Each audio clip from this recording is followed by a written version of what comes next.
front of us. It was a left turner in front of us, and it hit us. I'm gonna say us when we're lane filtering on the side. Boom, we got hit. So this is where you can do your rescuing of another rider with your medical training if he needs it. Looks like he's walking wounded. Looks fine. Looks fine. Good, good, good. At this point, you could just literally help him up. You can literally just help up the bike, call it a day. It's his problem, his emergency, not yours. You go on with your day. But this right here, how do we prevent that? Don't try to rush through things, guys. Terrible line of sight. If we're on this side right here and we try to go through, we have this vehicle right here and this vehicle right here blocking our line of sight. So we can't see anything, and the vehicle is coming like and doing this. So we can't see anything. So when you're going around corners, be very careful. Don't rush through it. You never know what's on the other side. Until you get to the point where you can see across, then go ahead and move through. It's always a Prius. All right, going through the canyons. Watch out for the, oh, the road looks terrible. The driver doesn't make a situation certain enough while overtaking the column of cyclists and cuts the biker off very seriously. Okay, so we're going across. We're not really checking mirrors. We're going over both lanes. We're hoping nobody's up behind us. Slow it. Oh, panicked. What do you guys think? I think it was a panic brake. I think it was a panic brake. Ay, ay, ay, ay, ay. Alrighty, let's go ahead and take a look. You guys think panic braking too? So we're kind of going all over the place. Here's one thing that we can point out that's pretty good. This is a good space cushion. If you're out in the twisties, you're out in the mountains, this is a good space cushion, guys. Nope, this is pretty good. It's hard to notice, but the driver doesn't make a situation certain. It's okay, Shane. While overtaking the column of cyclists and cuts the biker off very seriously. So here's the thing. We're paying attention to how fast we can go. We're paying attention to our speed. And we're paying attention to, you know, going in and out of traffic. We're not focused on the traffic itself. We're not focused on anybody coming in and out of our path of travel. We're focused on just like doing this. Okay, we're just focused on doing that. Okay, we're not paying attention to what's really important, what's pertinent. Okay. So as soon as that vehicle crossed into our lane because there's a cyclist on the side of the road, it scared this motorcycle rider. What do you think happened? I see it in the chat. I want you guys to write in the comments too.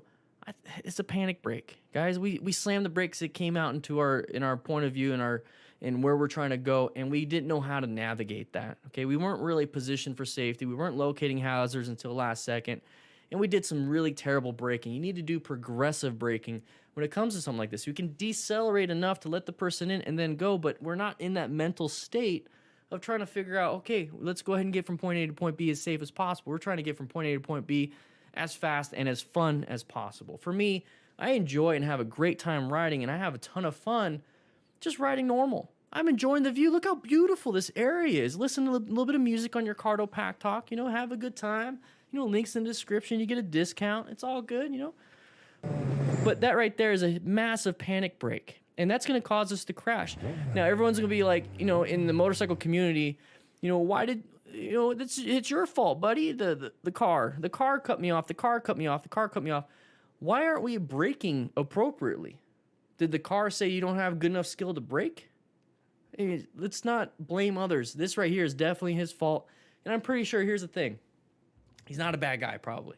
Probably a good guy. Probably didn't want to crash today. So it's a terrible day, terrible everything. That's why we need to learn from it. Let's learn.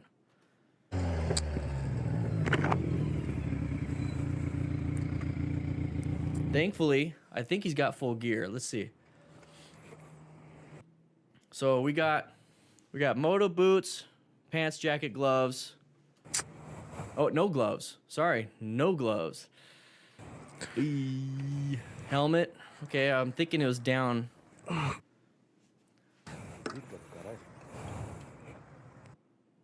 Look at it. Look at the jacket. Look at the jacket. You got a hole right there. That's leather. What do you think? Your skin is not leather. Your skin is a little bit more supple than leather. He's got a hole. That could be your elbow. Like, have you ever seen a hole in somebody's elbow? No, I have. The thing is, he's got armor right there, so he's able to protect himself. So his jacket literally prevented him from having a hole in his arm.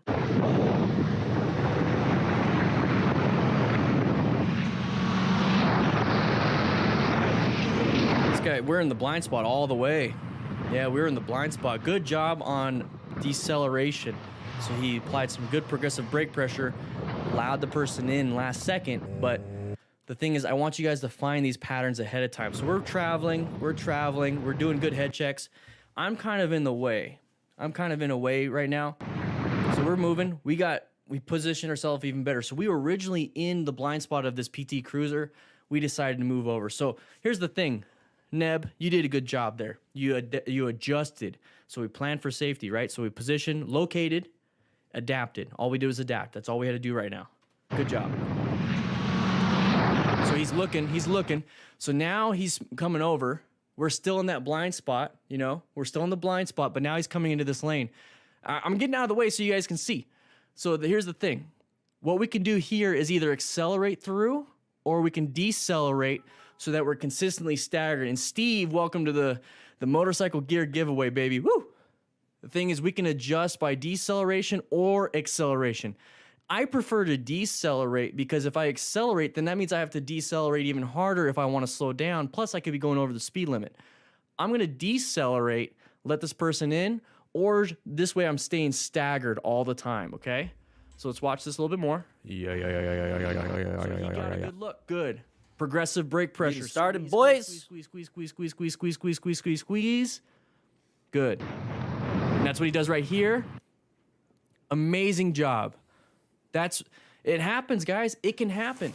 This can easily happen to you. And this is almost a common thing, but I want you guys to see ahead of time that you're getting in the blind spot consistently. The guy's getting closer and closer and closer and closer. Let's go ahead and adjust ourselves so that we are staggered. Okay. So if you don't know what I'm talking about, okay, blind spot, this is the PT Cruiser. This is us. We're going to consistently stay here. This lane's in the middle. So we're constantly getting closer and closer and closer and closer. We're still in the blind spot no matter what, right? Boom, we can hit us. So what I want you to do is they're getting closer and closer and closer. Oh, I don't like you. Decelerate, and now we're kind of get back in line. That's what I want you to do. It was a great job. Did a great. Yeah. How you guys doing? Evo. Hey Dan, if you do want to do the video walkthrough of my crash, I can send you Google Earth images. For which crash, man? Well, before we get into that, everybody, let's get into the classroom. All right, let's go. Yeah. Hey, remember, it's Taco Tuesday. Oh, wait, it's not Tuesday, is it? It's Monday. Damn. Did I screw it up? No, I didn't, everybody. See, here's the thing. We're doing Monday this week, and then we might do a Friday class this week, too, around 3 p.m. We're doing a little early today because I had some stuff I had to get done today. Plus, we got that video coming out at 3, so make sure you guys check that out. But here's the thing. I got some plans coming up. I can't tell you about them yet, but I'll be out of the area Tuesday, Wednesday, Thursday, so I can't do a class. So that's why we're doing this today, and we're going to do it Friday. But then, meatballs Monday, yeah. Should have done that. Oh, these are meatball subs? Why are they wrapped up? John, why are they all wrapped up, John? Welcome to the crew. My beard's a little crazy. I did a honey-do list today, so I'm a little, Menudo Monday. Ooh, you're getting on the Spanish side. But yeah, that's what we're going to be doing today. Also, we got some new updates. Let's go ahead and make it on the big screen. It's going to make me even bigger. I can't show you exactly what's going on in here. We got some YKK zippers, so testing out a whole new trauma kit. Look how tiny it is. I wear small gloves. Look at that. Jam-packed full of stuff. Maybe we get some Velcro on here. We got, YKK zippers. I'm just too excited. I literally just got it right now.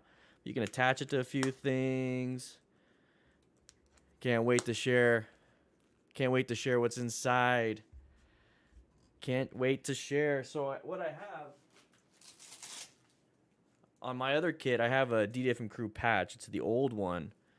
I know it's a little blurry, but I mean, it looks pretty damn good, right? Might have to be a little smaller though. I might do a motorcycle training concepts on the front. Anyways. You guys want to see what's inside? All right. So obviously it's got the 2 zipper pull. It's got the 2-zipper pull if you want, but you got this right here. You got this right here. Opens right up. I'm not going to show you everything. I'm too excited. I can't show you everything that's in there. I'm still working on it. It's still the prototype. Calm down, class. Woo-wee. I'm going to tell you right now, this is for trauma stuff.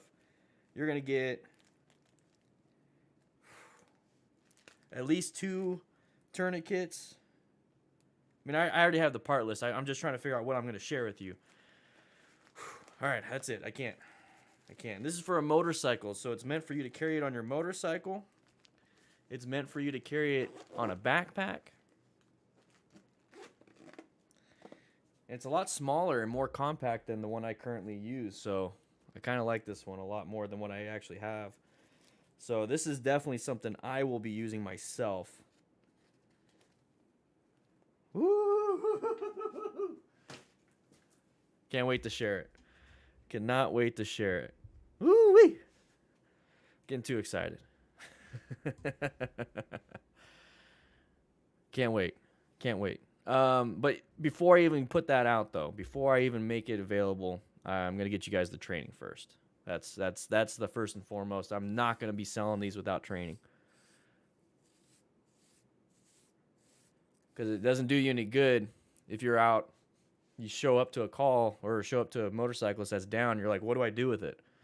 That's stupid. There's no point in that.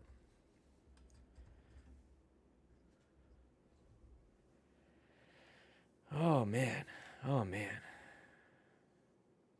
It's pretty. Yeah. Okay. It might be able to fit under seat. I'm gonna go to the dealer and see about maybe trying it out. You know, on a sport bike. I already know it's definitely gonna fit in a saddlebag. It's a small one. It'll definitely fit in a tank bag. It has attachment points for a backpack, so you can attach to your backpack that you usually use and keep it there.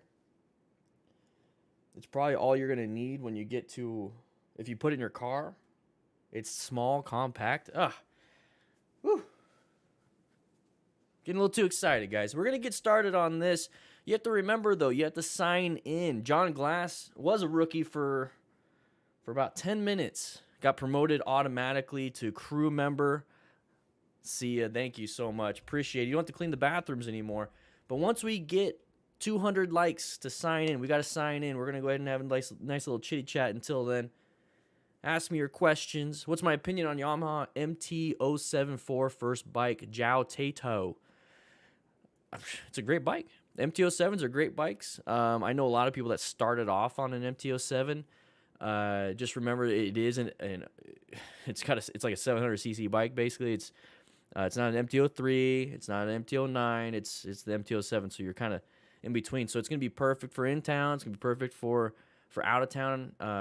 You're gonna be doing fine. Just remember that it's still a pretty powerful bike. It's a powerful naked bike.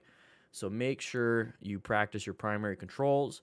Always, before you even test any type of limit, whether it's a swerve limit or a braking limit that you're trying to test, always start off slowly and easily, okay? So find that friction zone, find where that brake really activates, look up, do your thing. Suture kit, Rebecca, no. I don't want you guys doing sutures in the field. That's out of my scope of practice, so I'm definitely not going to be teaching that. If it's out of an EMT scope of practice, or even a paramedic, don't do it. I wouldn't do it. You can learn on your own if you want, but then you're starting to go into gross negligence instead of just ordinary negligence, and then that's when the Good Samaritan law kind of kicks in against you. Not legal advice, though. That is not. I gotta start saying that. This is not legal advice. It's not medical advice. I'm just letting you know what I would have done. You never know. Inject the sterilization liquids. And that's another thing, Andrew Diaz, I'm going to hopefully get, not hopefully, I'm going to start developing like a card that you can just kind of follow before I send them out. And that'll go with the kit. That way you have like a cheat sheet, just in case. CB600, what do you think about it? For a start, another good bike, man. Another good bike. 107 likes, guys. We're 177 people in here. If you're going to take off after checking in, What are you doing here? If you're in here and you haven't checked in, what are you doing here? Check in. Click that like button to check in for class. What the hell? Playing music on my phone? Interesting. I forgot what I was doing. Do you have any advice for carrying a trauma kit on a more stripped down bike without a lot of spaces to stash things? Malicious rain, so it's either going to be stashed. I'd have to see what kind of bike you have. You'd have to maybe make a custom stash, but you know, tank bag or a backpack, it'll definitely fit on a tank bag or a backpack easily. You can do your own sutures like Rambo if you want, Dave. Andreas, your live thank you so much. 132 likes, guys. We're definitely going to get started at 200 likes. Woo! The Mateus Ninja with the 5. Just want to say thanks for what you do. I use your videos to review my EMT skills. Thank you. Hopefully I'm helping. Like I said in that video, I haven't done a career or actually assisted on scene with an EMS or fire incident since May 2018. There's been a few. I think there's been one where I've pulled over and helped somebody, but it's few and far between, you know. But I did it for 11 plus years, so it's like riding a bike came back to me. It felt great. I definitely want to get into primary assessments, secondary assessments, all those things, but when it comes to an AAR thing, you know, I wasn't on scene, so with AAR, you're supposed to talk about what you did on scene and what your fellow people did on scene. I wasn't on scene on that crash, so I kind of just let you know what I would have done. So there's definitely, with the trauma kit that I'm going to be coming out with, I'm going to teach everything. So I'm going to teach, you know, how to apply the tourniquet, because we got 2 tourniquets in here, how to use the triangular bandage and tips and tricks on triangular bandages, how do you cut, you know, gear for the easiest route, you know, little tips and tricks on cutting gear. So that's pretty much what I'm going to be doing, is I'm just going to teach to my kit, and I'm always going to recommend getting some actual but some stop the bleed classes and stuff. And maybe at some point, Evo Sting, thank you for the 99, is that we'll have our own class set up. But, you know, everything takes time, everybody, you know. You know, if I did maybe 1 class a week and maybe only 3 videos a week, I could maybe focus a little more on this. But here's the thing. You guys are learning a lot. So I'm just going to keep sharing. I'm just going to have to keep growing. So every time we get a donation, every time we get a new patron, which, by the way, March 1st, so that means whoever signs up now on patreon.com/DanDanTheFireman is entered into March's gear giveaway. We're giving away $800 worth of RevZilla gift cards. By the way, this is open. So this right here is the Riding Smart syllabus. I barely just posted it today, but I'm sorry about that. So if you want to get this thing right here, let's go ahead and do this. Actually, it's the pinned comment. So if you want to grab this, I opened this up to the public. Let's go ahead and click it. Let's download it. Let's do that. So this is what you get on top of the gear giveaway and everything. So we got the live stream link. There's us right here. Let's get out of that. And this is the video we're going to be talking about, which I have on the screen before this. Some homework, you know, back to 99 lives and everything. And I was letting people know. So if you want to know some information, I'll be gone. And then here's all the timestamps of the original video. So if all of a sudden you see, like, you know, Malcolm Fernandez on here, you're like, I want to see what that video is all about. You can come down to here and click it. So patrons get this, but right now it's open to the public. So if you want to go ahead and just grab it now, see what it's all about before even trying it out. It's $5 to be a patron. It helps out the channel quite a bit. High stream peoples. It's right there. All right. So you usually get that a day ahead of time so you can follow along if you want. But it helps out the channel. It allows me to get these little trauma kits out, you know. 144 likes. Hit that like button, everybody. Sign in. Do you have any advice on losing confidence after crashing and then getting back on riding, from Naomi Higgins?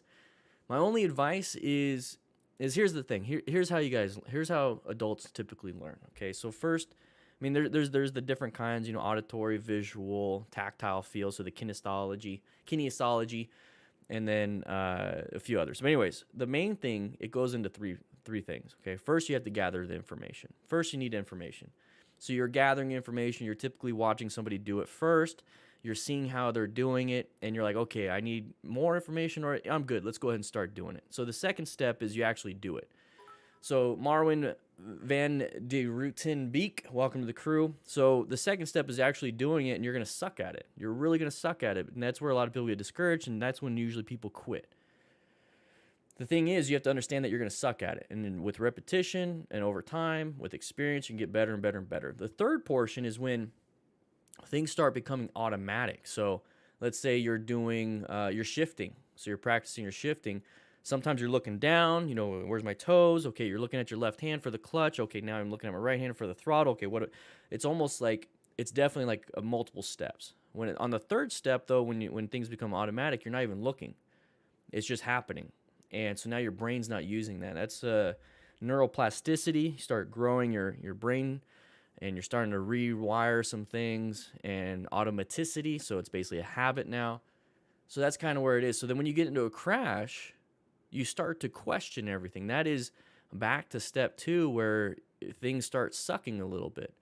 So if you understand that a crash or you know, maybe dropping your bike, or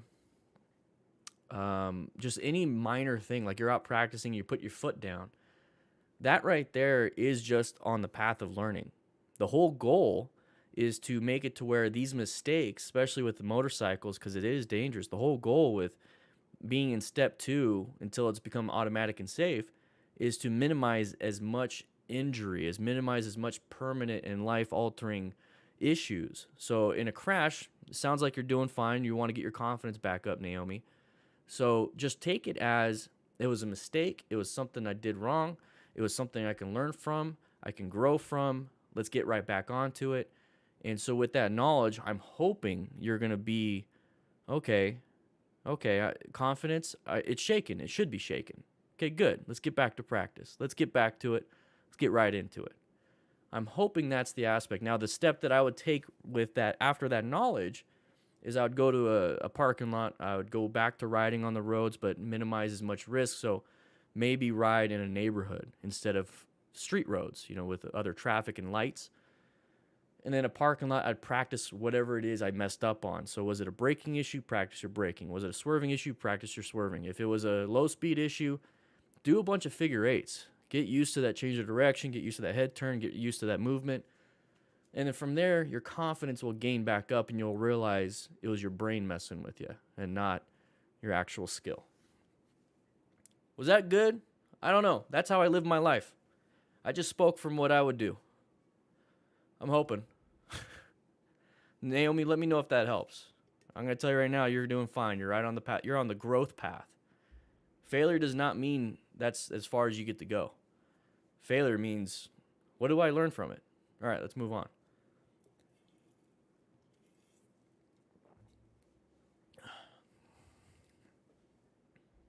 Woo! All right, 160 likes. I think we're good. You guys ready to start class? You guys ready? It's a little cold out. My beard's a little nutty. Woo-wee. Oh, maybe. Well, we got more. We got more. So let's get 200 likes. We got more. Marky Mark wanted to say something. Is it normal to have rider's anxiety when you first start? Because I get anxious wanting to ride, but when I do, it just goes away. Just wondering. Yeah, that's absolutely normal. Sometimes it still happens to me. Hey, it gets a little scary, and I get nervous and anxious, Marky Mark, when I sit up in front of class. Still, might not look like it. I gotta talk myself through it before I click that little button that says start. Woo-wee. No, it feels. Yeah, I get that. But when it goes away, that's great. It's great. You're getting a little endorphin rush. Just remember, the reason why you might have gotten a little anxious is your gut telling you something. You get on the bike, your gut says nothing, your brain takes over. So just realize, okay, so why was I anxious? Let's go practice that while I'm in a good mood while riding. You know what I mean? Rosswolf, thanks, man. Renzi, how you doing? Failure learning to a better... Hey, man, how you doing? Renzi, there it is. Hey, everybody, that's the editor recently. Let me know if you guys like his stuff. Don't be too hard on him. He's still a rookie. Okay, we're going to move him up to chief one day.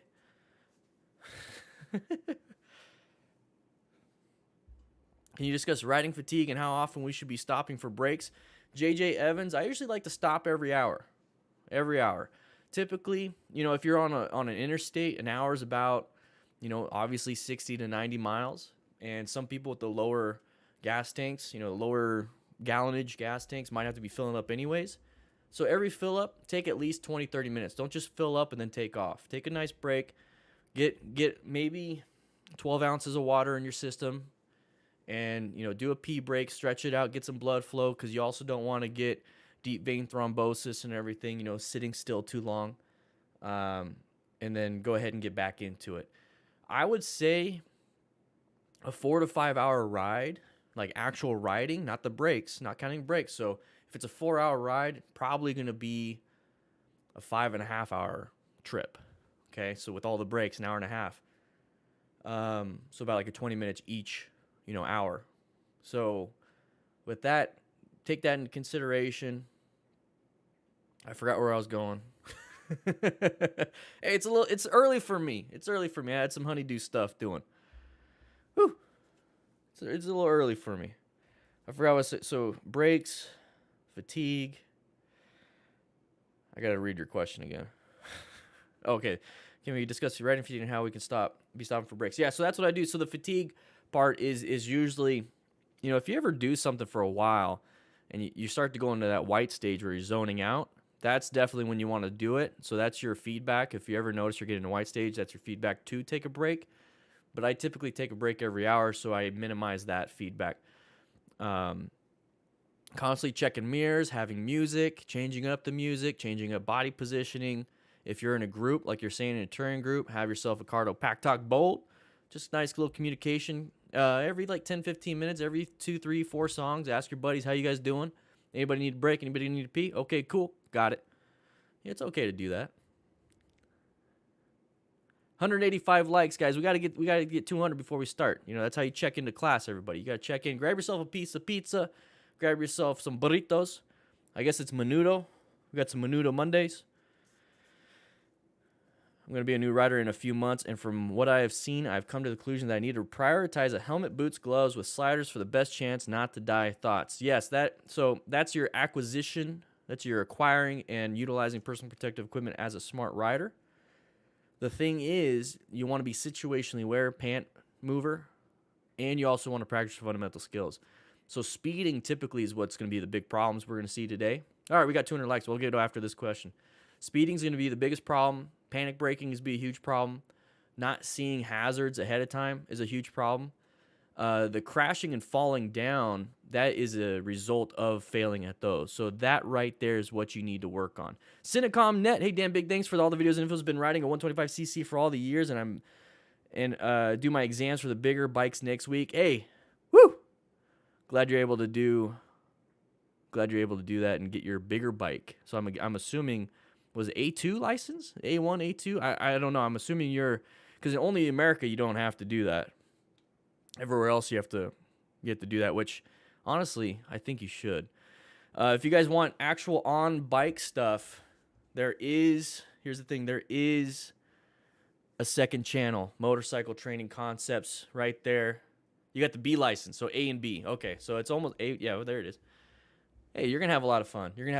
Just remember, when you move up, just fundamentals are the fundamentals. Stick to them. You're just going to have more power now. So more power in the braking, more power in the speed, longer stopping distance with more speed. Whew, gotta be careful. But you can actually find those escape routes a little bit easier when you have more power.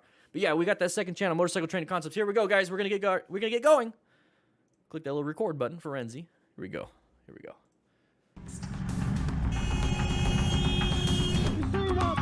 Oh, we got some angry people. Oh, that's a road hazard. Pedestrians got knocked. A little bit of rain. I like 99 Lives editing. All right, we're moving on. Low space cushion. Watch out for anybody. Watch his brakes. Go ahead and apply the brakes. Get yourself out of there. Stop fighting for that lane, man. You knew what he was going to do. You knew what he was going to do. Stop fighting for the lane. That's all it is. All right, we're going to go wide. Don't get close. You're side by side. Law of gross tonnage. Get yourself out of there. Moving on. All right, Marwin. All right, move on, man. All right, we're going to move over here. All right, so we're moving into here. Now, what I like to do is maintain a good space cushion, okay? So once again, we're just going to mention space cushion real quick.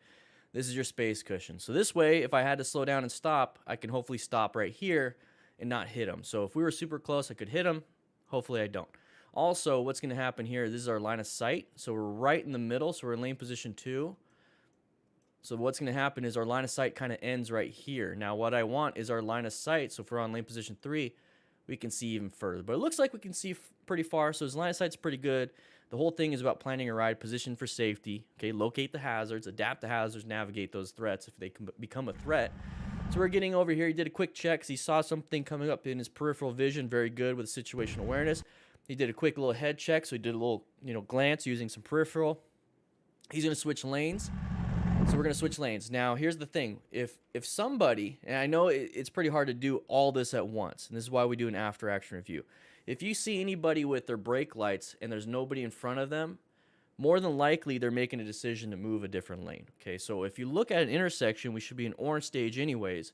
If they're slowing down in a straight line, their lane is supposed to go straight and they're slowing down, they're probably going to get into a turn lane.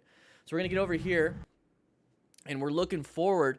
And he's doing really good with his situational awareness. He saw something in his peripheral, But what we're not doing is seeing this in our peripheral. I mean, our circle of focus is probably this, or maybe even up here looking at this. That's pretty much all you can see with your focal point. Okay, it's about 3 degrees, not a lot. So when we look here, we scan here. You guys ever see those, what is it called? The eye tracking software, when people are playing video games, you see like that little bubble kind of moving around.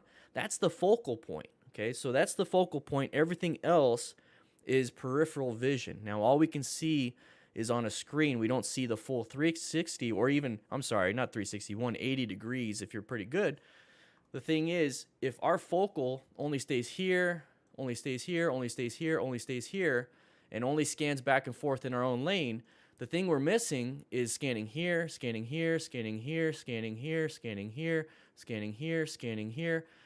That's what we're missing, okay? The peripheral fills in all of this. It fills it all in. So when it comes down to finding patterns, when you recognize a pattern with your peripheral vision where it's not in good focus, so let's say you focus on the mirror and all of a sudden you see a pattern like brake lights and this, your focal point should switch real quick. And then it should switch back to what's in front. That's what it should be doing. It should be constantly zigzagging back and forth. Use your peripheral as an advantage where you see patterns. So a side of the vehicle, okay? So a side of the vehicle. This is the side. Here's the brake lights. Here's the front lights. Jeez, that's terrible. So if you ever see a side of the vehicle, but your focus is over here and your peripheral sees this, what you need to do is go, boom. What is that? Is that a threat? No? Okay, cool. Back to this. That's what I want you to do. It's hard to show it here, but maybe I'll make a video on that specifically, and it'll probably be on Motorcycle Training Concepts. So check it out. Links in the description. Anyways, move forward. He's going to go ahead and apply the horn. Now, that's not going to be a red stage maneuver. Horns are not in anything for that. It's only supposed to grab somebody's attention. It's not going to put you in safety. Right here, what we could be doing is applying the brakes even more, which looks like he's doing. Now we're in here. So you need to figure out, what are you going to do? What's your escape path? Are you going to accelerate to get out of here, because this is a threat, or are you going to decelerate? Now, we're coming up to a turn. Do you want to accelerate into the turn, or do you want to slow look, press, and roll? I want to do slow look, press, and roll. So I'm going to go ahead and take this out of the equation. I want to slow down then. So what I'm going to be doing is doing some good progressive brake pressure. Progressive brake pressure will get yourself out of here, let them in, move on with your day. So typically what we see is a lot of people like to get up here and just stay side by side and defend their lane. Okay, law of gross tonnage says no, don't do that, you're going to lose. Also, a lot of people like to speed up and then look back and flip people off, but then they don't realize that there's a car like right there, or there's something right there and they're going to hit it. So usually, I'm going to say 80% of the time, the best bet is to progressively brake, downshift, let him in, end of story. So that's how I would solve that. And I got a burp, sorry. Excuse me. So don't fight for the lane, because you got cut off anyways. Yeah, and then these people, you might be justified when the pedestrians are raising their hands like this. It doesn't matter if you're on the ground dying. Woo! 277 people in here. Make sure you hit that like button to sign in, boys. All right, here we go. Lane filtering. We're doing pretty good, except for this one right here. Whoa! Ooh, locked up the brakes. He locked up his brakes too. Whoa! Write in the comments the pattern that you saw prior to that car turning over. I want to know. See if you guys learned anything so far. Whoa, don't do that. You're going to hurt your hand. Don't do that. Another thing is if you did that, and one's if he swerved into your buddy. That was nearly 2 bikers taken out. All right. Is it the car's fault or is it our fault? I'm going to tell you right now, it's the car's fault for cutting us off. It's our responsibility for our safety. Take that as you want. All right, so I'm seeing space between vehicles and some speed. Very good with the speed. I'm glad that you saw that too. Open lane, not looking ahead, too interested in the mirror he just broke. Yeah, too fast. Lane splitting could be legalized. Okay, anyways, we're moving on right here. And so you're going to see this real quick. So while they paused it, I want to make a note. You notice how there's nobody in there, and it's a big open lane. And this dude, this car, is right behind this white vehicle, like right on it. And you can tell just by the traffic that is pretty congested. So if there's an open lane like this, you see how there's an open lane right here? This person could easily have gone into it if his lane was slow. So the pattern I want you guys to see, so I want you using your focal vision to constantly scan for anything, like I said in the last video. The one thing I want you to see also is the patterns of with your peripheral. It's like big open space. This line over here is going slow. People want to switch over into open spaces because they like it. We do too. That right there is the pattern. That right there is the pattern I want you guys to watch out for. So more than likely he was going to do it. Okay, there it is. So let's go back just a little bit. There's also a big pattern. So this white truck could easily have switched over to the right. So you're always gonna see these things. So whenever you're lane filtering, just default orange stage. You're prepped and ready for any situation whatsoever. Covering the brakes, you're looking for escape paths, you're trying your best. Lane filtering, all you got is forward and backwards. So like I said, I typically like progressive braking and also seeing patterns ahead of time so I can brake before things become a threat and they're just typical hazards I gotta deal with. So we're moving over here. There's another open space a little bit to the right above this Dodge Ram. So that would be a concern too. So I'm still covering the brakes. Just I recognize that could be an issue. And if anybody did anything, boom, I apply the brakes. So what's happening here is the same situation, but now moving over to the left. So we just hit 3 different patterns lane filtering. That's why lane filtering is pretty dangerous. You have to do your own risk assessment and management. You assess that it's risky. You manage it by having the skills and recognizing the patterns. So right here, what happened was the rear tire locked up. Okay, it locked up, and he's going to be slipping and sliding. Thankfully, he didn't dump the bike, and thankfully, he didn't grab traction again and then flip him over into a high side. But this is the situation you have, so you need to practice your progressive brake pressure. He locked up that rear tire. Most of your braking power comes from that front brake.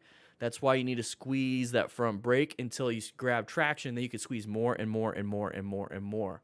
Okay, smoothly. You can do it fast. You just have to do it 10, 20, 30, 40, 50, 60, 70, 80, 90, 100 if you want to get to 100.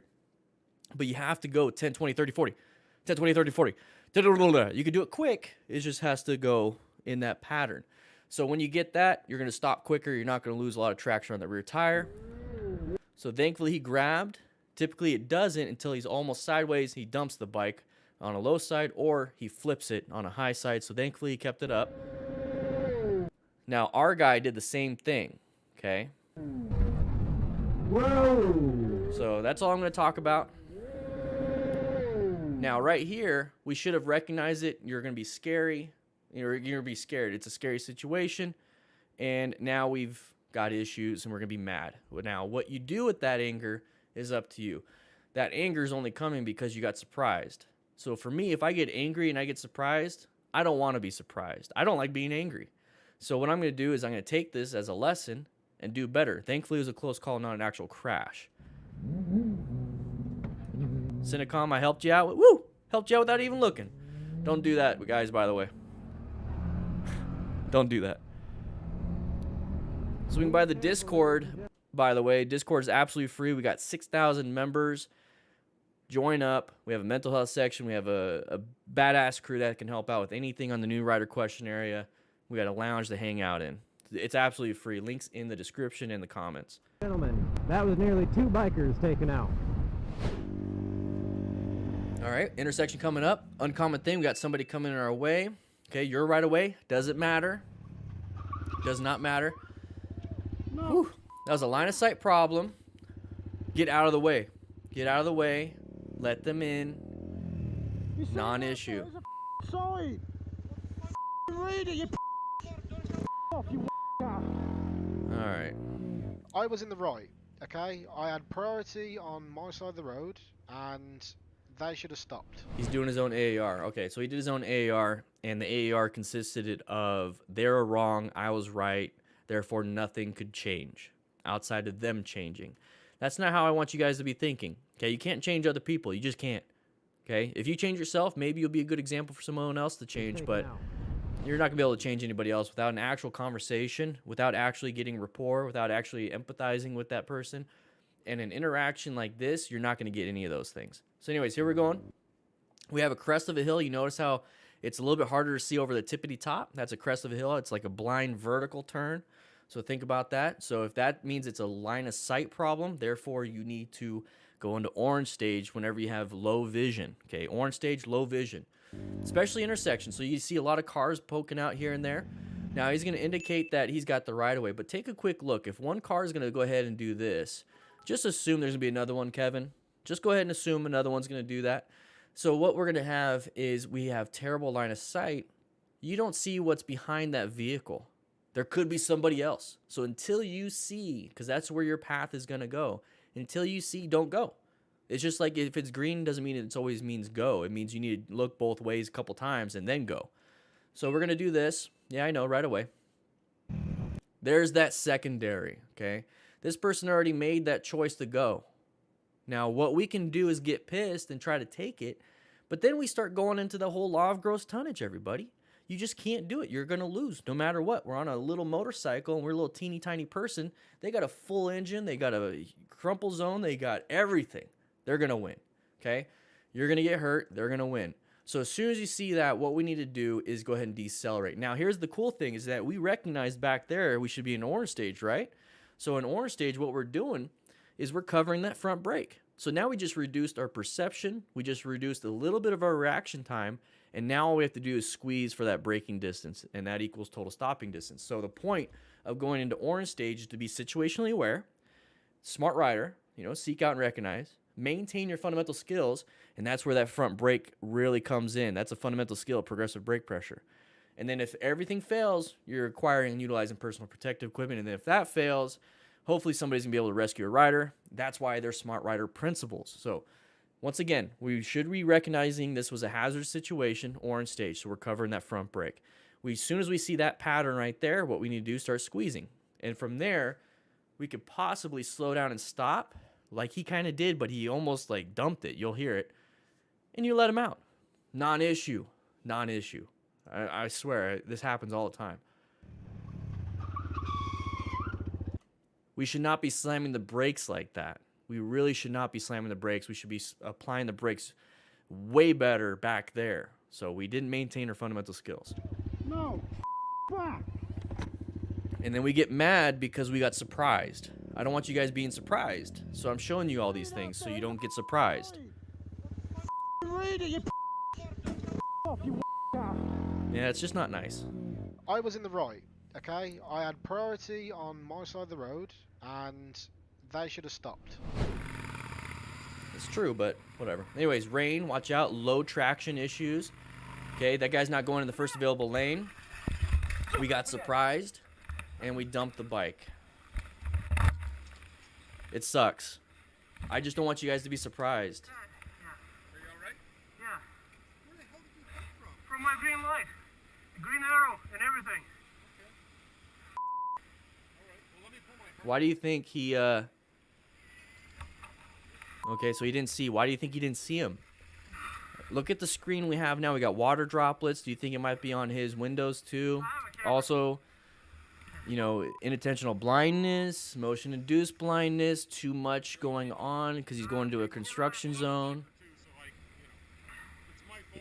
I know, there's a green arrow on there. Obviously, you know, you can turn on your red light and that's He says he's a biker too. Yeah, I know, but I looked up and were you coming on the other side over there? From the top. Yeah, I saw that and then I was turning right. Yeah, and the next thing I know, you're right up against my car. I thought, Jesus Christ. All right, we could talk about that. I was turning, I see you in your lane, I'm in my lane, and all of a sudden you like into me and Sorry, I got like, up the brakes and fell. I am congested. All right, so overall, long story short, Mr. Orange car. I used to say the names of the cars, but then you guys got all mad at me because I'd get it wrong. The reason why he's going into our lane, because he's supposed to go in the first available lane, is this. Okay, so he's looking ahead. His focus is on the construction. He's not looking to the left. Okay, it's not an excuse for him to get away with it. It's just a possible reason for it. Okay, so anyways, we're going into here. Now we have a green arrow. I'm assuming it looks like we have a green arrow, and we're turning. Now, Mr. Camaro man, it's not. Is it a Camaro, guys? It's a Dodge. It's a Dodge though. It's not a Chevy. See, that's why I didn't want to say anything. Anyways, he's going to go into this first available lane. We can't see with our line of sight that there's going to be a stop to that lane. Okay, it's a Dodge Challenger. There we go. All right, Challenger, Dodge. All right. Anyways, he's going to be going into that first available lane and realize that he can't, and he's going to go into your lane. So here's the thing. We have great vision. We're the smartest of smart riders. We have an amazing vision. We see the side of the vehicle. We should be kind of understanding that could possibly be a threat. So when we're getting closer, and we're getting closer right here, I don't want to be close to this. So what I'm going to do is, it looks like I'm pretty safe from anybody wanting to do this. What I'm going to do is go ahead and decelerate just a little bit. I'm just going to decelerate. And I'm going to go ahead and merge in, like a zipper merge. If you don't know what a zipper merge is, America obviously doesn't understand it. Everyone else does. Seems like North American USA drivers are terrible. Zipper merging is amazing. Anyways, we're going to get into here, and that's where he's going. Just kind of get up behind him. Simple as that. Just get up behind him. Let him go, decelerate, let him in, then you go. The problem is that we assume that first available lane, first available lane, first available lane, first available lane. And we're going to go into our first available lane, therefore we're correct. He's going to go into his first available lane, therefore he's correct. He sees that there's a construction, so he's going to go into our lane, and he's going to either forget about us or didn't see us. So I'm not going to put my safety in his hands. I'm going to decelerate, and I'm going to just kind of wait until he goes. So this is the back end of him, this is the front end of him, and this is me, and I'm going to get right behind him. Zipper merge it. Simple. So it would have solved this. Now we realized, and look where we have to work with. Look at our work area. We have to slam the brakes, basically. You know, you could probably slow down enough, but we have rain, we have construction, we have no escape paths, we have terrible space cushions, all those factors coming to one, and that involves a crash. So remove as many of those factors as possible, stay away from people, just zipper merge in. There it is. Right, Matthew? Right, Matthew? Guys, if you want to join the Patreon and enter in the monthly gear giveaway, you do what Matthew did. Click in that link in the description or the comments. Woo! Green arrow and everything. You also get my syllabus.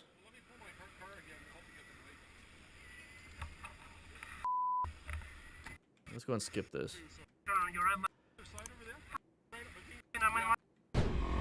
All right, so we're moving. We're boxed in. We're in blind spot. You recognize that it's a hazardous situation. I don't care if he's on his phone. I don't care. Get out of there. If it's obviously dangerous for you, get out of that spot. All right. All right, Motor Rides AZ. Come on, man. Don't do that. Don't do that.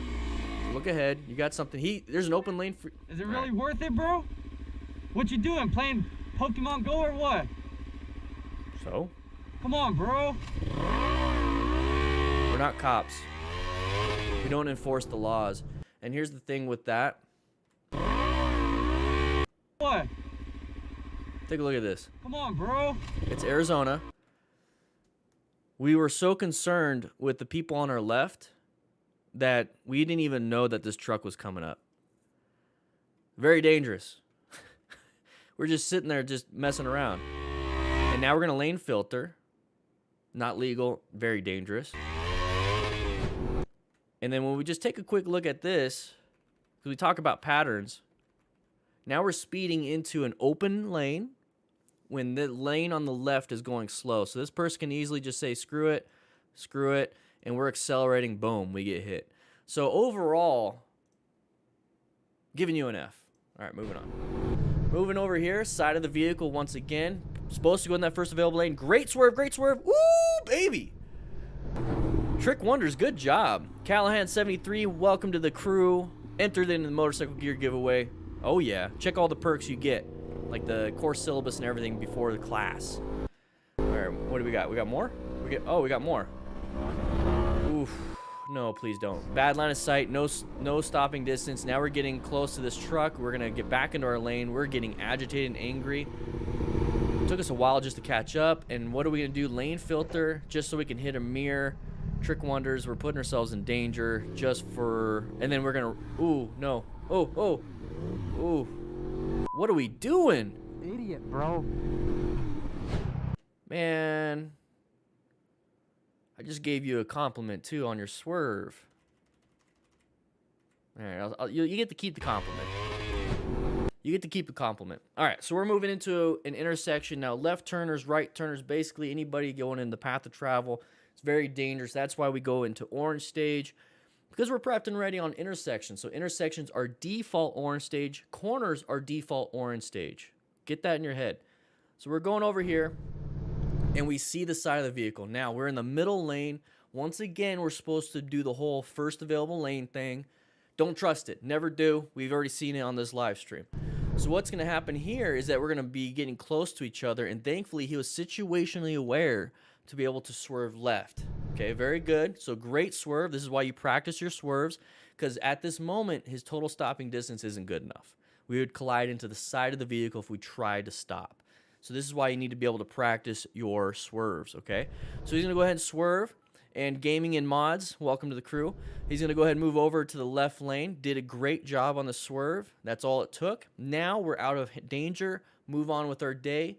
And go ahead and do an after-action review yourself and be like, how come I didn't see that? How come that person went into that lane? And is my swerve good enough? Yes, it is. Boom. Done. That's the way I would have done it. Now we're going to get into here. So he's looking back. Okay, fine. Go ahead and do that. Get back in your lane. Non-issue at this point. Now we're waiting for them to get up next to us so we can say something mean. Okay? They don't care. They don't care. They might be embarrassed. You know? They might just straight up don't care. So now we're going to accelerate and get into a dangerous spot. Okay? So we did good back there. Now we're removing all the good we did. So what's happening here is we have terrible total stopping distance and space cushion. Just take a look at this. That's our total stopping distance and space cushion for the speed we're going. Also, you can't see around this vehicle. You can see a little bit right here. And this is just from the camera angle, so maybe he can see, but here's the thing. Terrible line of sight. Terrible, terrible, terrible. Also, we can't escape very well because we're going to hit the median. So we're not planning our ride. We're not positioned for safety. And we're not thinking about safety. We're thinking about anger. And we're thinking about getting back at him. Okay? So he's pissed. Now, look at this. Once if this car slammed the brakes. That's what I'm talking about when it comes to position for safety. Can't do much other than swerve again. So we're going to go ahead and swerve into this next lane. Look at that. Terrible line of sight. You couldn't even see that there was other vehicles in that lane. They're going slower. This lane is faster, but he's going to try it anyways. Realizing he's catching up to that white truck, and he's got to get back in the left lane. So we're going to go ahead and get back in the left lane. Now we're going to go ahead and try to get back into the right lane to go around. But then there's a passage of time with a crossfade, and we're going to now do it over here. Now we're going to go ahead and lane filter. I don't think it's California. It could be California. Only places in the United States, California and Utah, that allows lane filtering, so this could be illegal. Let me go ahead and check. I don't know. Anyways, we're going to go ahead and lane filter just to hit the mirror. There's the mirror that he hit. Now, just like any typical motorcycle rider that does something like this, they just run away. And now we're going to go ahead and lane filter through all this at high rates of speed. because of adrenaline is kicked up and we can't control our right hand. And we're going to be moving forward and we're just going to keep going. So we're going to put ourselves in danger. We're going to put everybody else in danger just because we had to swerve out of the way because somebody else put us in danger. So we're going to put everyone else in danger because we got put in danger. It's very, very logical. So we're moving forward and we're going to be pissed. Idiot, bro. There you go. There's my reaction. Thank you, 99 Lives, for posting that. Anyways, here we go. We're moving. We're moving. Side of the vehicle once again. Non-issue. Let him in. Let him in. You're going to get hit. Down. You're blocking traffic now. Go. Go. Go. Whew. Get out of here. So angry. I mean, like, just take a look at this. This is what's causing it. This is what's causing the anger. And then we're going to stop. So we're going to block him from getting out of danger. Because that dude is sideways in the oncoming lane. And he wants to get out of danger. So we're blocking him from becoming safe. I'm going to tell you right now, if somebody's going to block me from being safe, I'm going to take you out and I'm going to be safe. If that's how I feel, that's how a lot of people feel. And you're on a motorcycle. So... Calm down. Just saying. I've got right of way. All right, so we're going into... Oh, it's like Star Trek. Hello. Okay. Shields holding. I think this is just a fun thing to watch. You know, there's not one documented case in human history of anybody catching a virus through the air. A virus, once it hits the air, is dead. It has to be injected into you. That's why they're telling everyone to get tested. It has to be injected. go get the injection. Virus from the air, man. It's impossible. Yeah, man. The UN 2030 agenda. They want 1/10 the population of the world by the year 2030. Oh, it's a population control. The population now by the year 2030. Viruses cannot live in the air, huh? Got 9 years to do it. Well, they have a pretty good start. What do you think they got Bill Gates in charge of this vaccine bull? What the f*** in charge of the vaccine for? Because it's all about 5G technology, microchip bull. Microsoft knows something about viruses. I love talking to people like this. I love it. Microchip technology. I love talking to people like this. What kind of beer is here? I need a light beer. Whoa, whoa, whoa, whoa, whoa. Okay, so if I'm gonna do an after action of this whole thing, whatever him. But then we're like, That's what. I'm making a joke to Microsoft. I need a light beer. any light beer? Any light beer? Get yourself a good beer, man. You're going to a store to get some beer. Don't go grabbing piss water called Bud Light. No. No. Grab yourself an IPA, a stout, a good lager, something, man. Woo! Upset. Anyways, Sobre rides. Here we go. We're side of the vehicle. This person's gonna apply the brakes and probably cut you off. Get out of there. Oh, you dumped the bike. Horn doesn't work. Horn doesn't work. No. Horn doesn't work. You gotta get yourself out of that. Okay? Insulted my. I don't think my audio. Hey, class, tell me right now. What do you guys feel? Would you rather get an IPA, a 20-ounce IPA, cold glass, good head on it, or a Bud Light? Let me know in the comments. He obviously doesn't care about his beer if he's like, just give me any light beer. All right, here's a Heineken. Have some fun. Anyways, we're moving on with this. So right here, we got that side of the vehicle, okay? So this person's not slowing down, okay? Remember, we have to orient ourselves to the situation here. So if this person's going to get into this lane, guess where this guy has to go?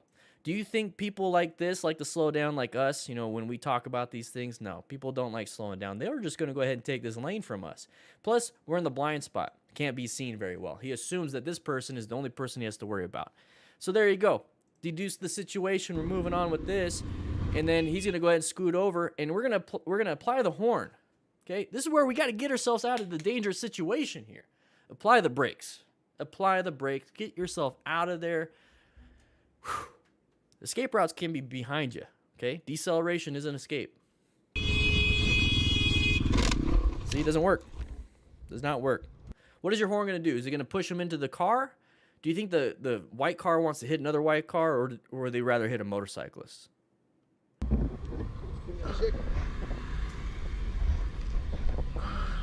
Dragoon Brewery, the Dragoon IPA. Woo, baby. All right, moving on. Here we go. Side of the vehicle, sun in our eyes. Okay, slow it down, slow it down. So this is like a zipper merge. Very good. Typical situation, non-issue. Go ahead and pass if you want. No centerline stripe. What are you gonna say, right? Okay. You don't have to do that. Pay attention. Sorry, man. I was at the stencher of the bug in my window. Yeah. Okay. He said sorry. Non-issue. So for us to not get angry, here's the pattern I want you guys to take away from this, okay? Also, remember, ride within the conditions present. So right now we got a wide open lane. We got a good escape pass. We got good vision. We got sun in the eyes. Looks like we got good asphalt. We also have a vehicle coming out of a residential neighborhood. They're going to turn left in front of us. Very dangerous. So now, since we see that side of the vehicle, go ahead and apply some progressive brake pressure. Allow him in just like he's going to do. So we're going to zipper merge into that. He's going to accelerate. We're going to sit back, just kind of getting a good mood, hopefully. So here's the problem I have is that now we have terrible line of sight. Okay, so once this happens, assume it's always going to happen if they do the zipper merge. Move over to the different sides. Okay, if you're on this side, the problem with this side, because remember we talk about planning, position for safety, and the way to position for safety is good line of sight, good space cushion, good escape routes. So if we're on this side, our escape route is a curb. We have good line of sight, and we can also escape that way if we can, but we got to watch out for that curb. We can still decelerate. So this is not the best option. I would choose to be over on the left side in this situation because I can escape to the left. I can escape to the right. I can still escape forward and backwards with deceleration, but I also have good line of sight. Now, what I'm going to do here, though, is decelerate anyways, unless I'm going to pass, which he does, but I'm going to decelerate anyway so I can have a bigger space cushion. So we got good line of sight. We have good escape paths by being off on the left side right here. Now, in order to increase the space cushion, we have to either decelerate or get in front, and now we have a big open road, and that's a massive space cushion. So it's up to you. I would be off to the left after this. So there's that line of sight. You see how he moved over? You see how you can see far ahead? That's what I want you guys to be doing. So you can see even further now. Great. Now we're going to accelerate. So if we accelerated in front and we were utilizing, the 25-mile-an-hour speed limit, he's not doing that. He literally just blocked it. Good space cushions, good escape paths, good everything if we're in front of this vehicle. Simple. But just he said sorry. You move on. You recognize it. Please don't make him say it out loud. It's just kind of embarrassing. You gotta pay attention. We all know that. You gotta pay attention. Sorry, man. I was at the stencher of the bug in my window. Yeah. All right. Interstate riding, the only thing we have to watch out for is merging. What? Oh. That's why you got to practice your tight turns, and that's why you got to practice braking. Oh, did he hit him?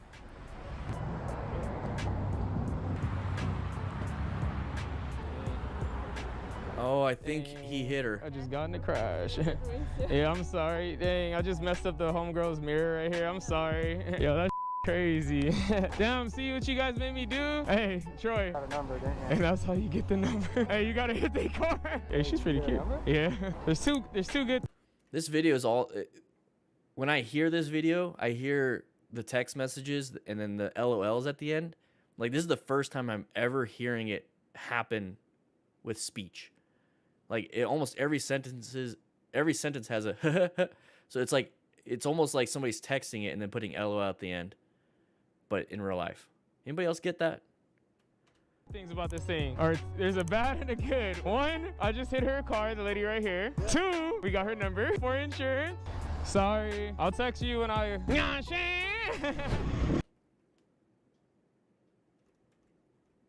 I don't know, man.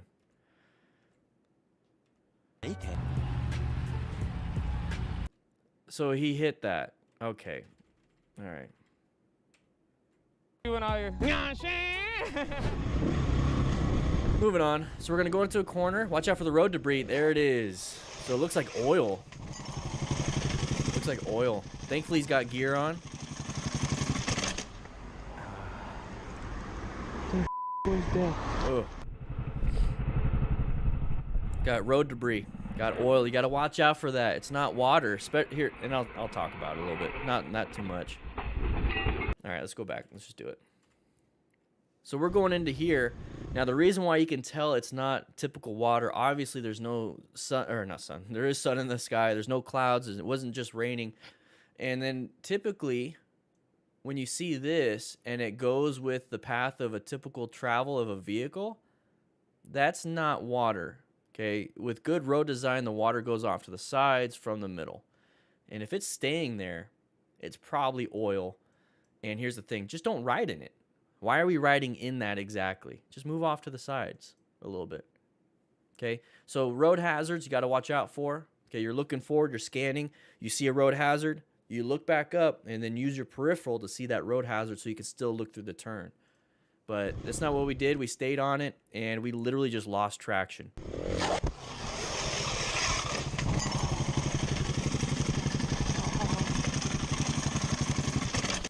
So thankfully he had gear. So I'm just going to assume he had full gear. So good job.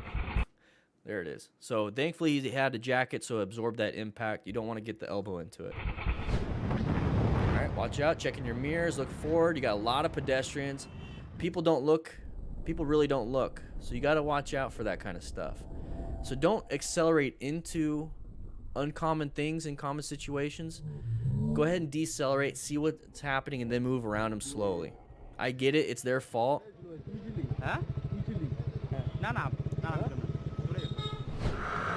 Okay. I get it. I mean, this is a different culture, different everything, but it still happens, you know, with kids in the neighborhoods and a few other things. Gotta be careful with that. So we're riding. We see the uncommon thing in a common situation. I mean, just take a look. We got tons of people up ahead. With that, you know, we have to slow it down now and then creep into it. Well, I'm not saying go 2 miles an hour into it. What I'm saying is at least decelerate a little bit, and that way you're in orange stage.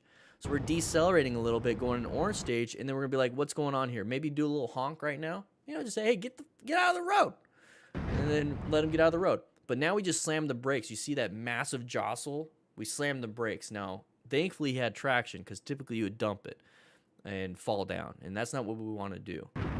So he did a nice swerve. This person did a nice little juke, so everyone's going to hopefully be okay, but we definitely hit him with the mirror. So he had to adjust the mirror, probably hit somebody else. Now he's going to hit this person. But anyways, great job on finding the escape path. Got out of there. But definitely slow down beforehand.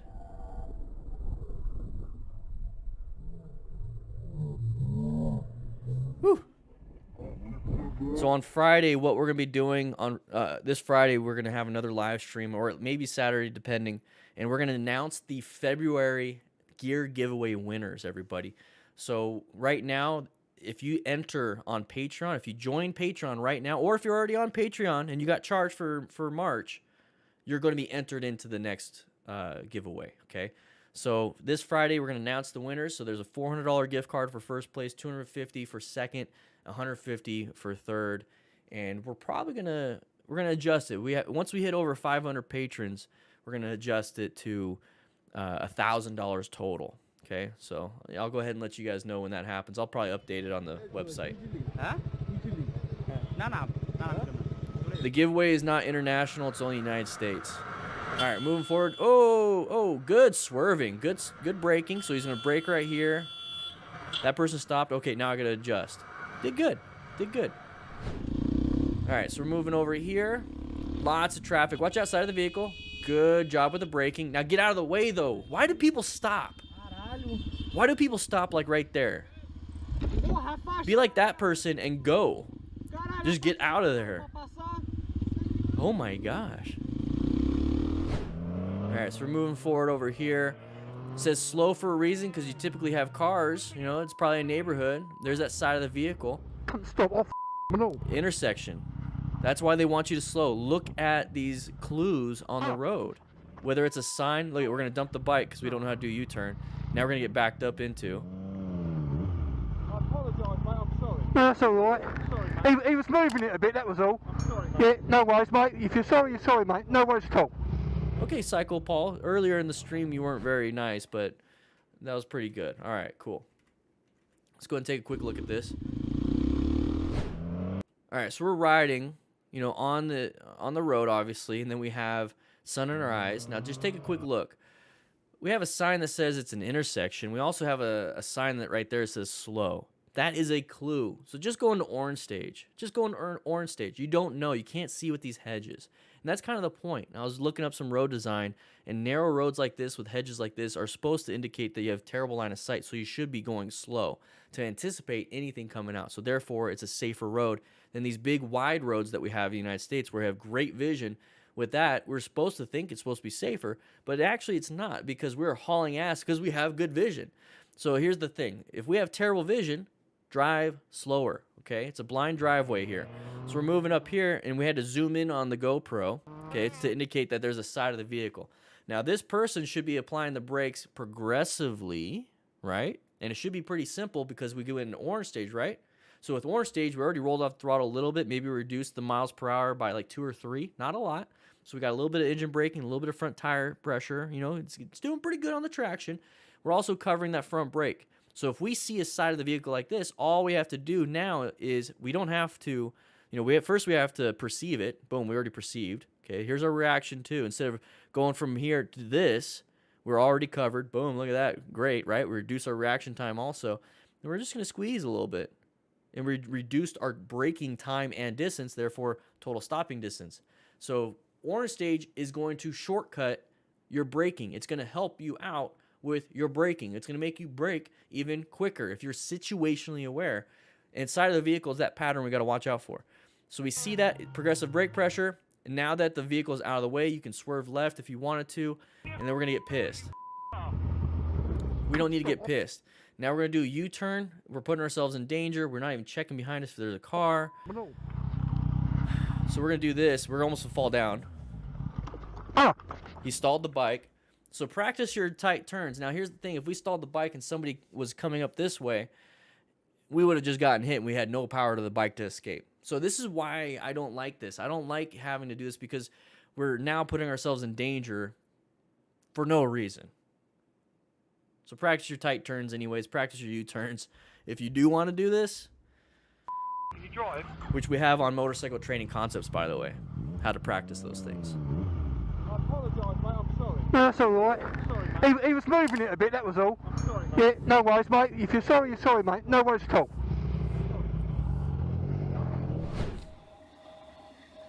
All right, so pedestrians, dumb. Good job on your braking. Non-issue. Your eyes, sir. Be more careful. So easy. So pedestrians have the right-of-way, and you're supposed to go in the first available lane, so you have the right-of-way. It's a green light. You have the right-of-way. It's a stop sign. They were supposed to stop. You have the right. Whenever we have the right-of-way, we fight for it. Whenever somebody else has the right-of-way, we get mad at them for using that right-of-way. I'm just getting sick and tired of people getting mad on the road because they were surprised. It's as simple as that. You were surprised. How do you become less surprised? By being a little bit paranoid, by going into orange stage over there. You specifically identified an interest or a threat. Look at all the sides of the vehicles. You're in a parking lot. If all these vehicles are parked, there are people walking because they're not driving. And then you're in an area where people will walk back and forth. So plan your ride, position yourself for safety, locate any hazardous area, adapt to those hazards, and navigate threats. Position for safety is right in the middle. That way you have escape paths to left and right. You can have good vision, line of sight, everything. Locate hazards. It's easier to locate hazards going a little bit slower. So go a little bit slower, and that's your adaptation. You see this guy moving out. Don't anticipate that he's going to stop for you. Go ahead and roll off that throttle, apply some brakes, let him in. It's fine. Whoa! Well, then if there's no right-of-way thing in the UK, either way, this is all universal. Plan your ride. Here we go. Roundabouts. Okay, good check. Look to the right. That person should have stopped, but here's the thing. Nobody does what they're supposed to do. Good job on the progressive brake pressure. You were supposed to go that way because that's where you wanted to go. Now we're going to let them know what's up and add more time to our commute and get pissed, okay? What's really pissing me off is that she's ignoring you. Okay, I really don't want to take the mirror, but blah, blah, blah. I know there are cops on the road. So it's just, what are we doing? What are we doing? we doing there? Here we go. So we're going into the roundabout. Now, we typically have merging issues with the roundabout, but with roundabouts, we're going pretty slow, okay? We should be to where we can stop in time. So that's what he was able to do. So he did fine. It was a close call, but these are the things that we should anticipate in a roundabout. In an intersection, left turners, right turners. Roundabouts, merging issues. So we should anticipate these things. So right now, these cars are anticipating if he's going to come out. Looks like he found an open spot. Boom, he can go ahead and take it. And since he's on an agile machine, he's able to navigate a lot of these things. Now, this person probably didn't slow down and stop because maybe they just don't know how to drive. Fine, whatever. We see that they're getting into here, so go ahead. If that right here is where we were anticipating to go, and this person's going to, just apply the brakes. Let them in, and then go. Why are we fighting? Why are we doing that? Just apply the brakes. Go ahead and honk the horn. Okay, here. I'll honk the horn, apply the brakes. Release a little bit of the clutch, get back in the friction zone, apply some throttle, maybe downshift, because you might have to, and go. Simple. And if you do this, I mean, he even said he didn't want to break a mirror because there's cops down the road. It's just like, come on, man. They don't do that in the first place. So we're moving over here. All right, watch outside of the vehicle. They're braking. Uncommon thing. Good swerve, good swerve, good swerve. Are we going to get mad at the white car? I don't think we got mad at the white car. Very good. So here's the thing. This is a great view of car driving. So this is a somewhat of a motorcycle AAR, but take a quick look.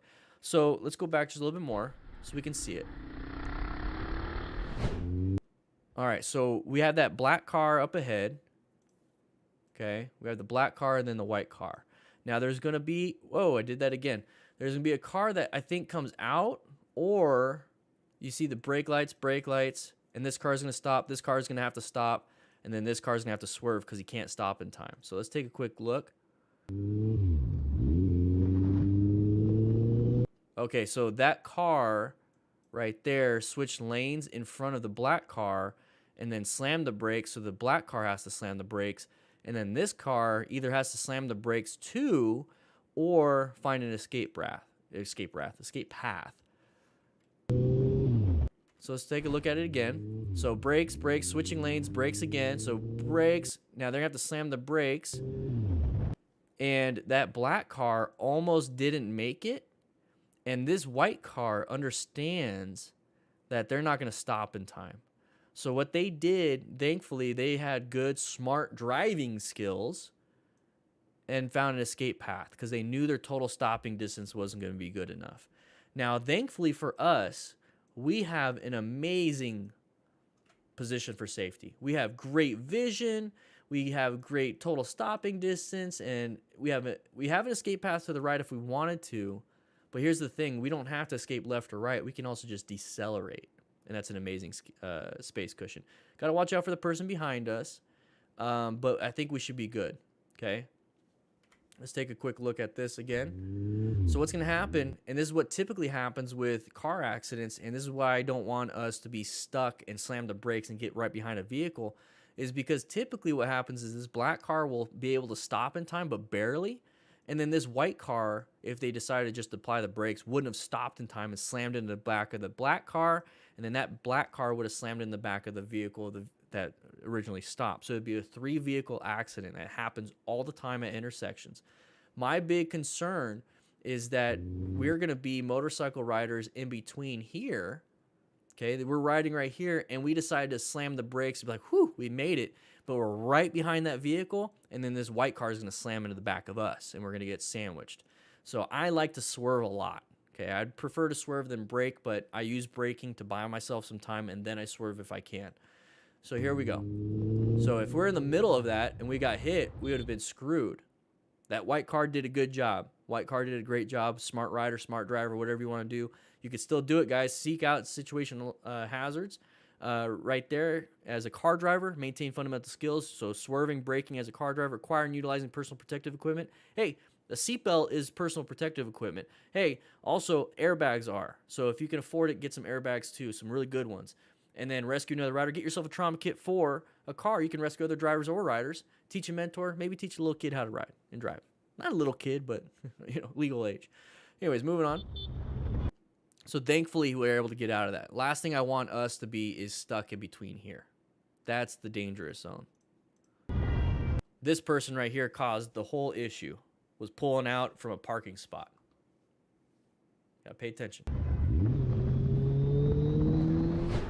All right, so cornering orange stage because we have low side issues. Cars, oh, corners are dangerous for motorcyclists. They usually go too wide.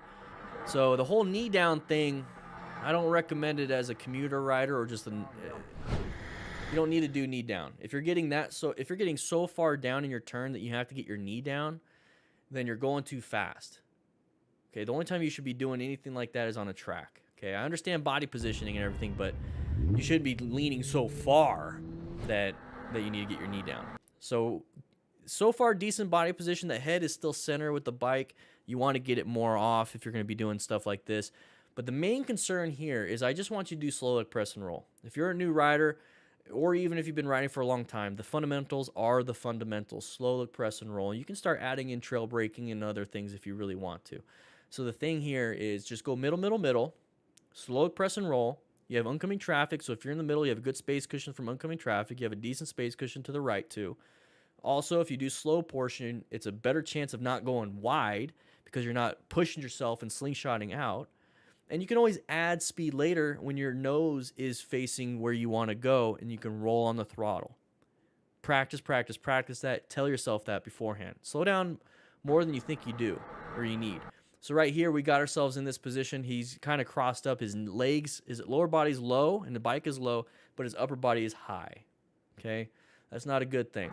So he's going to get super low and then low side the bike. And this is, thankfully, that car wasn't a millisecond or 2 or 3 late because that vehicle would be in the path of travel of the bike and him. That's how dangerous these things are. That's why I want you guys to be safe. That's why I want you guys to be in orange stage and only focus on the safety aspect of it. Focus on your skill aspect. Don't focus on how to look cool. Don't focus on how to get there faster. Focus on safety because you'll just get there if you just stay safe. Because it's going to take you longer now to get to wherever you need to go, and you're going to have a bigger bill because of this. But thankfully, that car, like I said, wasn't a couple milliseconds late. Could have crashed into the front of that car, got ran over. That's how serious these things are. So a simple low side, simple loss of traction issue could have been deadly. Got very lucky that he didn't crash into that. Now, the one thing I want to point out that is really good on this, okay, so situational awareness might have been okay. Fundamental skills definitely wasn't. But acquiring and utilizing personal protective equipment was. So that right there is going to mitigate any of the injuries. Now, I don't want you guys crashing, so hopefully we never have to use that gear. But as a safety net, always have gear. Always, always, always, always have gear. If you're going to push it or not push it, always have gear. That right there, if you made a simple mistake, no fault of your own, boom, gear is going to hopefully mitigate that issue. All right, so we got sun in the eyes and some people. Okay, side of the vehicle, same thing, roundabouts. Good job. Now get yourself out of there. That was a close call. Very careful. Check your pantalones. NorCal twisties, here we go. We got an intersection coming up. Hopefully no cars. No, just kidding. We're just going to go ahead and go off the side. All right. All right, we went off on the side. All right, so we're going to be moving over here. So we're going to be riding. We're going to turn left. And we're going on a left-handed turn. It seems like we're hauling ass. I can't tell. You know, with wind, you definitely can't tell. But he's going too fast for the road itself. And as soon as he sees that he's going to go wide, he's going to put his feet down. We're not Flintstone drivers here. We can't stop. We can't do anything with our feet. The only thing we have is our hands and then maybe that rear brake with the foot. But the thing is, our hands, the front brake pressure, navigating these threats, applying progressive brake pressure, swerving or committing to the turn, maybe not going so fast. Like I said, we have our hands, so don't give it so much throttle going into the turn. That's what's going to prevent and mitigate a lot of these issues. Having the gear, though, after you crash, that's hopefully you have the gear, but don't be wishing you had gear after you crash. So overall, don't go super fast around turns, guys. Don't go super fast around turns. It almost looked like it was a slight decreasing radius, and it got him. Got to be very careful with that, everybody. All right? All right? Woo! Thank you, 99 Lives, for an amazing video. Appreciate it. Appreciate it. So, guys, what we're going to be doing is we're going to go into my dorm room or office. What do you guys want? We're going to have quite a short chitty-chat chat because I got a video going up at 3. Actually, you know what? I got to get going. I actually got to get going. I got stuff I got to do. So, everybody, I'll be seeing you on the Discord, and the video is showing up at 3 o'clock. All right, here we go.